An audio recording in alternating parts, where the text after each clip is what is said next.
Some actors have range, some actors have presence, but only one actor has a voice so iconic, so explosive, so instantly recognizable that entire generations of comedians have built careers trying to imitate him. We're talking about Al Pacino, from quiet, whispering menace to volcanic, table-flipping fury. Pacino doesn't just deliver lines, he detonates them. And today we're breaking down 10 celebrity impressions of Al Pacino. The good, the loud, and the hilariously over the top. Let's get into it. 10. The liar, liar explosion. One of the most common Pacino impression styles leans into his intensity. The setup always starts calm, measured. I don't want to bother you, okay? Then suddenly, you sir are a liar, liar, your pants are on fire. It's that unpredictable escalation that makes Pacino impressions so funny. The idea that he can take something completely normal, like someone playing Dungeons and Dragons, and react like it's a federal crime. You're playing D&D? This whole apartment is playing D&D. The humor works because Pacino's emotional dial seems permanently stuck somewhere between 8 and 12. 9. The overheated kitchen monologue. Another classic impression format, Pacino losing his mind over something small. What do you got? I got a question for you. Then escalating into existential fury over a cantaloupe sitting on the table. If I walk into this kitchen and I see a cantaloupe, I will lose my mind. It's absurd. But it works, because Pacino has built a career out of making everyday dialogue feel like life or death stakes. That's the magic. 8. The Godfather debate. Now, this is where impressions get controversial. When people imitate Pacino as Michael Corleone in The Godfather, they usually go one of two ways. Version 1, quiet, controlled, calculated. When The Godfather speaks. Version 2, full volume. When The Godfather speaks like that. And then someone inevitably interrupts. That's not Pacino, that's Columbo. And they're not wrong, because early Pacino wasn't the shouting machine people remember. Young Pacino in The Godfather was subtle, still dangerous. The louder style didn't fully explode until later films like Scarface and especially Scent of a Woman. 7.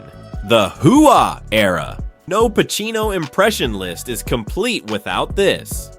Hoo-ah! That line from Scent of a Woman became the blueprint. After that, every impression turned into big eyes, shaking finger, shouting about honor, because once Pacino won an Oscar for that performance, the theatrical intensity became his brand. Impressionists exaggerate it even further. It's no longer acting, it's opera.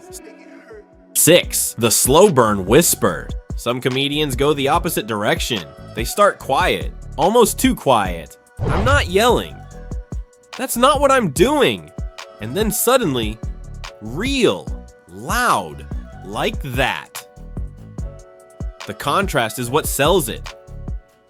Pacino has this way of whispering like he's about to confess something, and then blasting the room apart 2 seconds later.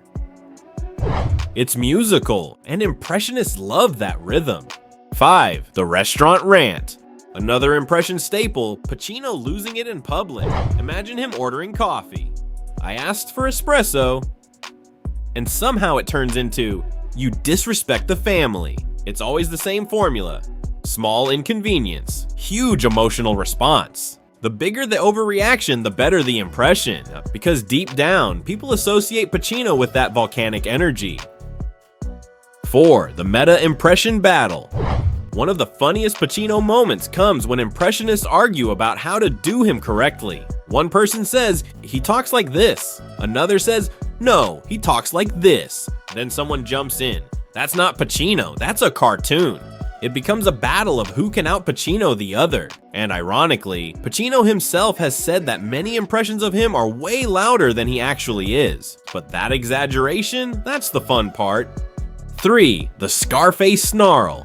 When impressionists channel Tony Montana from Scarface, it's less about the accent and more about the attitude. Say hello to my little friend, delivered at maximum intensity with dramatic hand gestures. Even when they're talking about something ridiculous, like ordering a sandwich, they'll deliver it like a drug lord making a declaration of war. That's the Scarface effect. 2. The cartoon Pacino. At some point, Pacino impressions stopped being realistic. They became caricatures. The wide eyes, the hunched shoulders, the sharp pointing finger. Everything is dramatic, everything is explosive. And honestly, that's part of why he's so impersonated. You don't imitate subtle, you imitate extreme. 1. The "That's Columbo" moment. One of the funniest parts of Pacino impressions is when someone calls it out. That's not Pacino, that's Columbo. Suddenly the impersonator has to defend their version. With respect. No, let me do Pacino. It becomes a layered joke. An impression of an impression of an impression, and somehow it still works. Because even when it's wrong, we all know exactly who they're trying to be. Why Al Pacino is so imitated. Let's break this down. Why him? Why not every other Oscar-winning legend? Because Pacino has 3 things impressionists love: a distinct rhythm, extreme emotional shifts, instantly recognizable vocal patterns. You don't need context, you don't need a costume, just a loud hoo-ah and a sharp stare. And everyone gets it, that's cultural impact. The evolution of the Pacino impression. Early Pacino was subtle, middle Pacino was intense. Later Pacino became self-aware, and impressionists leaned hardest into that middle era. The courtroom speeches, the shouting matches, the monologues. Over time, the impression became bigger than the real person, and that's when you know someone's a legend. Final thoughts. Imitating Al Pacino isn't just about yelling, it's about pacing, it's about tension. It's about turning a normal sentence into a Shakespearean declaration, and whether it's subtle Godfather whispers or full volume Scarface rage, Pacino remains one of the most impersonated actors in Hollywood history. Because when you've got a voice like that, people are gonna try it again and again, and loudly. If you enjoyed this breakdown of the best Al Pacino impressions, hit that like button. It really helps the channel. Subscribe for more deep dives into iconic celebrity impressions and unforgettable Hollywood moments. And tell me in the comments, who does the best Pacino impression you've ever heard? And can anyone truly out Pacino Pacino? I'll see you in the next one. Hoo-ah!